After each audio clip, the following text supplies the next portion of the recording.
And there's no doubt that Franky had his neck broken.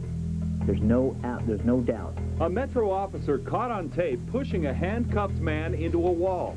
Now an attorney for the police union is siding with the officer, while the victim is recovering from a broken neck. This is News 3 at 5 with Jim Snyder and Nina Raditich.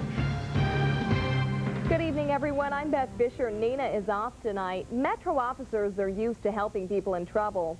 Now, a Metro officer who is in trouble is getting some help from others. The officer is accused of seriously injuring a handcuffed suspect at a downtown casino. The attorney for the police union says the officer didn't do anything wrong. Dana Wagner is covering the story, and Dana, the attorney says the officer did what he had to do. Yeah, that's because he says the suspect was putting up a fight and the officer had to control him. The suspect is a man named Franky Davis. He was arrested for trespassing at the Las Vegas club, and it's believed that while Davis was handcuffed, he received a broken bone in his neck. Did the officer use too much force? Let the surveillance tape tell the story.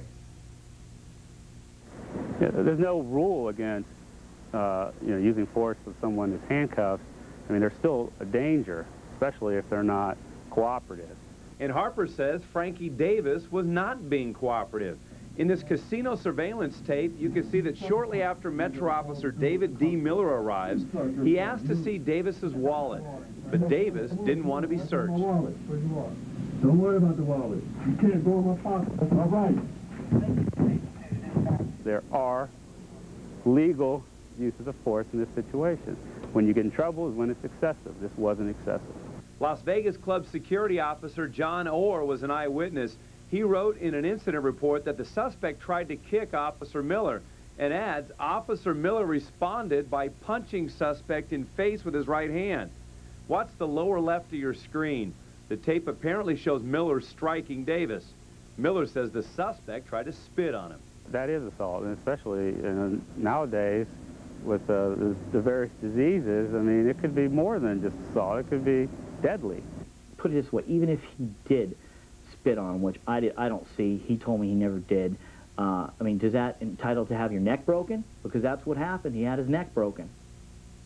I mean, there's clearly excessive force here. Franky Davis has a broken vertebrae in his neck. He spent 3 weeks in the hospital and still wears the halo. His attorney paints a much different picture of that night. He says Franky Davis was being cooperative. He says Davis calmly posed for mug shots for the security guards, saying this is not a man being combative. I don't see that on the videotape. He's handcuffed. It's a little hard for him to be hitting and kicking and spitting. And number one, they need some sort of defense because they need to protect themselves. We tried to get a hold of Franky Davis, who has filed a multi-million-dollar lawsuit in this case, but he's hiding out somewhere here in Las Vegas. His attorney says he is afraid of retribution from Metro. Metro Officer David Miller is also not talking.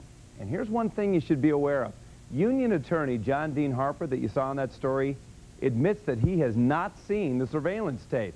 He says he's going by what Officer Miller told him during an approximately 7-minute conversation. Back to you.